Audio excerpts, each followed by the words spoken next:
there, and welcome back to Happily Ever Anxious, where I talk all things managing social anxiety while in the Disney World theme parks. I'm currently in the midst of a series that I'm doing on my top 10 tips for managing that social anxiety, and this video is going to cover tip number 7. Now, this is a two-part video to where I have like a 7A and a 7B because we're talking about two different things, kind of like two different tips combined into one. And I do have my notes for this one because I wanted to make sure that I covered everything. But if you saw a previous video that I posted a little while ago about me breaking my own rules, this is what I was talking about as far as those rules that I broke. So my first tip 7A, when it comes to managing your social anxiety, and this is going to be probably a little bit controversial, kind of like my tip number 5, but 7A is to leave the parks before the fireworks shows begin, or really any nighttime show that the theme park that you're in has before the park closes for the night. So if you've never been to Disney World before, or if you've never been in the evenings, other than Animal Kingdom, currently Animal Kingdom does not have any nighttime shows. They've never had fireworks for the safety of the animals. Sometimes or in the past, they did have some nighttime shows, but they haven't done that in a while. So outside of Magic Kingdom, outside of Animal Kingdom, Magic Kingdom, Epcot, and Hollywood Studios all have nighttime shows. And for the most part, all of those shows are fireworks shows. And Hollywood Studios does something a little bit different. They have Fantasmic, but that is their nighttime show. Magic Kingdom has a fireworks show that they do. Epcot does like their own thing that they do that also includes fireworks. But those are those nighttime shows that people love to see.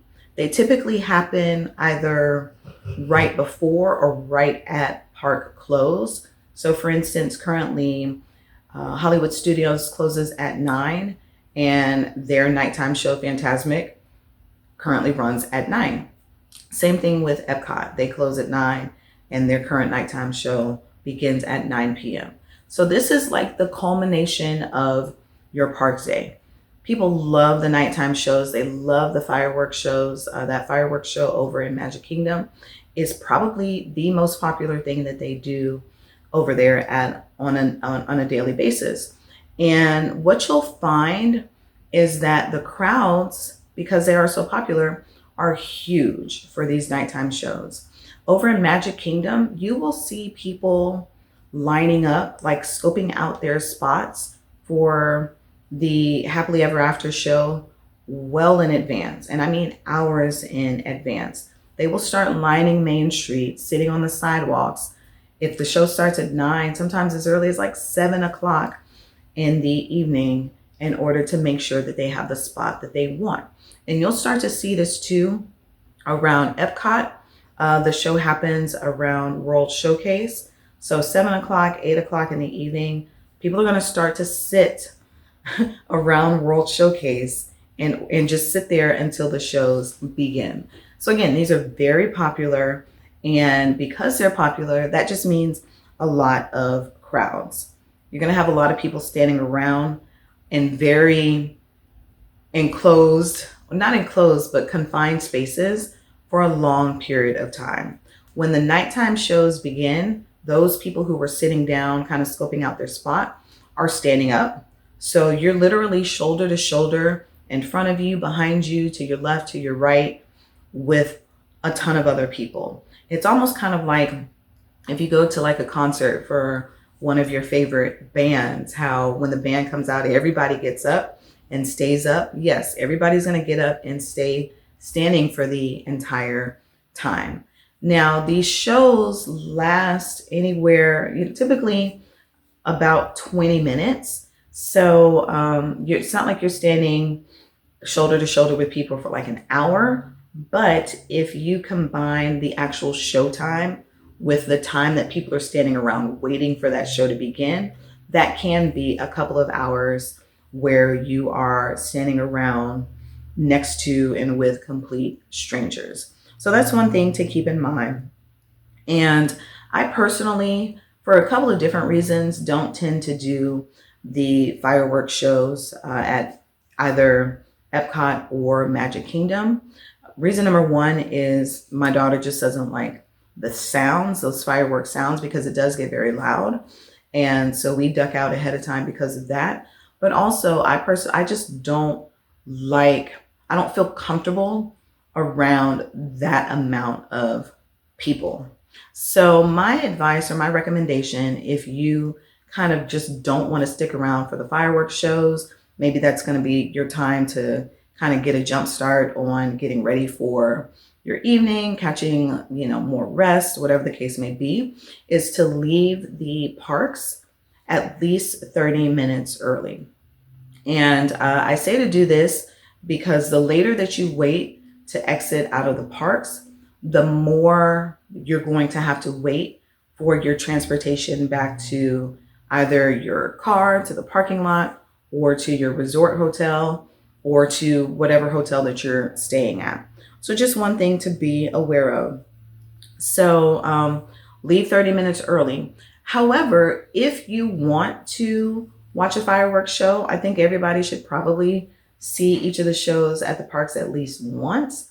If that's something that you're like, my Disney experience would not be complete unless I stood in front of the castle and watched that fireworks show that everyone has been talking about, that I always see pictures and video for, definitely stay. Make sure that you stay and watch the show. However, my second piece of advice, so tip 7B, is instead of rushing out of the parks when everybody else does, once that fireworks show or the nighttime show is over, what I want you to do is to just duck into one of the merchandise shops and hang out there for a little bit. And here's why. Like I just said, when those shows end, typically the parks are closed down. So you won't be able to ride any other rides. You won't be able to, eat at any of the restaurants. Everything is going to close down, and they're pretty much going to start ushering people out of the parks. Well, when they start ushering people out of the parks, what happens? The transportation lines become massive. It is kind of crazy the way that people stream out of the parks, and it's just a mad dash for transportation because everybody knows that if I'm not at the front of the line, I'm at the back of the line, which means I'm waiting even longer to be able to get to wherever I'm trying to go. So the lines for the monorails are going to be severely backed up. Lines for the ferry boats to take you back to the TTC or the Transportation and Ticket Center are very long. If you're staying on property and you took a bus to the parks, those buses, the lines for the buses are going to be long as well. And at this point, most people have been at the parks all day. Most kids have been at the parks all day. They've missed their naps. They have not been they haven't had their routines. People are frustrated, hungry, sweaty, and they're ready to go. So people are not necessarily in the best mood or mindset as they're trying to get out of the parks. So there can be a lot of tension in the air, a lot of negative energy in the air. And if you don't want to be in the midst of that, I would say, again, go ahead and hang out in one of the merchandise shops for a little bit until some of those crowds start to die down. Most people don't know this, but once the parks close, again, you can't ride rides and you won't be able to purchase any food because all of the restaurants are going to close down. However, you can still spend your money in the merchandise shops. So they do keep the stores open a little bit after park closes because they're still making money, right? Disney is still selling all of the things that they sell, and people love to buy the merchandise. So those stores do stay open a little bit longer. Hang out there for 10, 15 minutes, and then start to make your way to the exit.